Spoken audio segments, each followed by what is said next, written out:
বাচ্চা কারো কোলে দেওয়ার আগেও চিন্তা ভাবনা করে দিবেন, যার কোলে দিচ্ছেন চিন্তা ভাবনা করে দিবেন যে এই লোককে দিলে তো জীবনে মাশাআল্লাহ দেবো না।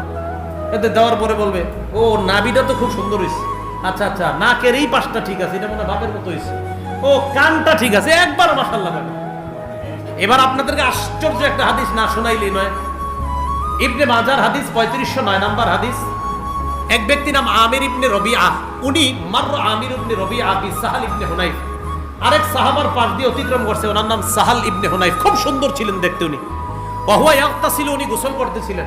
খুব মন দিয়ে শুনেন, আমি ওই রবিউল উলুম মাদ্রাসার মাহফিলে বলছিলাম বাচ্চাদেরকে খালি শরীরে রাখেন না, বাচ্চাদেরকে গোসল করায় বারান্দায় দাঁড় করায় দিয়েন না, বাচ্চাদেরকে অন্য মানুষের সামনে খোলা শরীরে রাখেন না, বারবার বলছি ওখানে।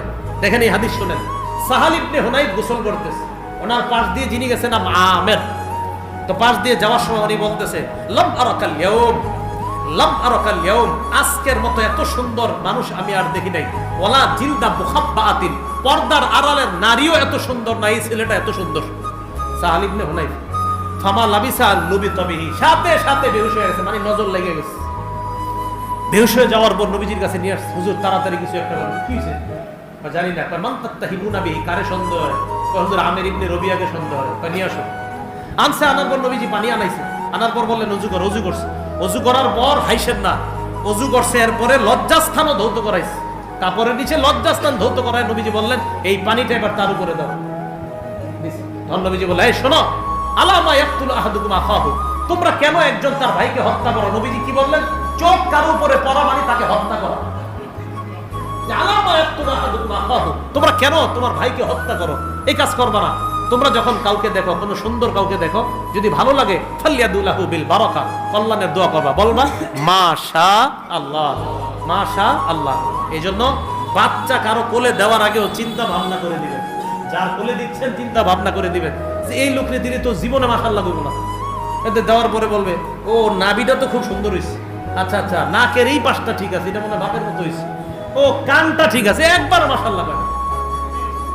এই জন্য দেখেন এই যে হাদিসটা কি বোঝা গেল? সামনে গোসল করছে। আমি তো বলি আমরা যারা বড় আছি, আমাদের যাদের বয়স হয়ে গেছে, আমরাও কারো সামনে গোসল না করা, কারো সামনে গোসল না করা। আমি হলি এক রুমে থাকি, আমরা এই দুজন একই রুমে থাকি, বাইতুল নিজামে যখন আসে জিজ্ঞেস করেন দুজন কতটা সতর্কতার সাথে ভিতরে থাকি। এক রুমে থাকার পর অনেক সতর্ক যে কেউ কারো শরীর যেন দেখা না যায়, দেখতে না পারি।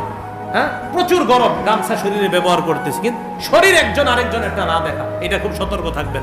আল্লাহ আমাদেরকে হেফাজত করেন। তাহলে এই কথাটা গুরুত্বপূর্ণ, হিংসুক চোখ থেকে আমরা বেঁচে থাকবো। এখন কিভাবে বাঁচবো? ওই আমলটাই করব, সকাল সন্ধ্যা ফালাক, কুল হু আল্লাহ, ফালাক নাস, এই আমলগুলা করব ইনশাআল্লাহ। আমল করবো তো ইনশাআল্লাহ?